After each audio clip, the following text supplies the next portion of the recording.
What's happening, big dogs? Welcome back. I'm excited to introduce to you a new segment over here at Bunk Bed Breakdowns. I'm calling it Market Watch Mondays, and it's going to come to you every single week, every Monday. I'm going to record on the weekend, hopefully release to you early Monday morning. You can call it stonks up, stonks down if you want. But basically what I'm going to do is I'm going to pick out a couple of players for that week who have experienced a change in value from my perspective, whether it's through the Twitter hype machine, whether it's through news, what have you. And I'm going to give you my view on whether I think that value jump is warranted and how you should act on that news or that value bump.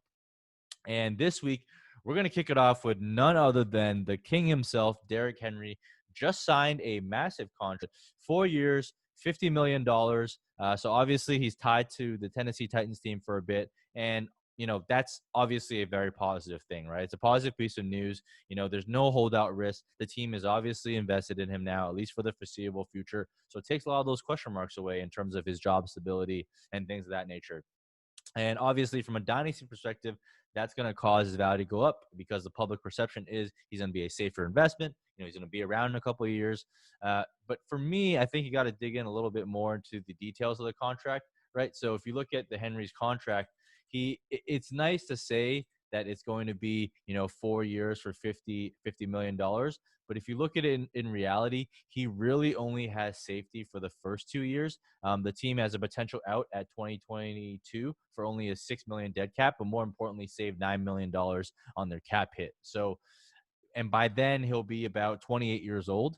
So he's going to be 26 for the 2020 season, 27 for the 2021 season, and that's the age where like running back production doesn't necessarily drop off, but their value does. So to me, I think I'm looking to sell him to anyone that feels like it does offer security.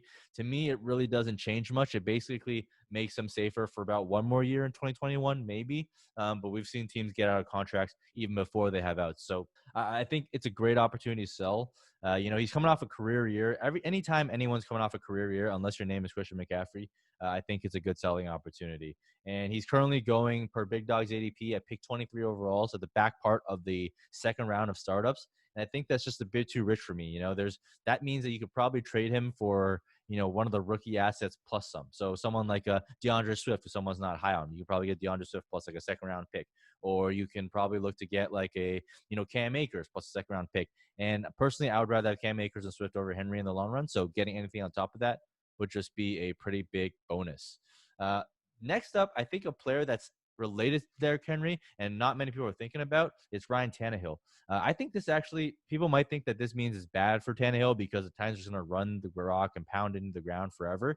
But I kind of mentioned this before.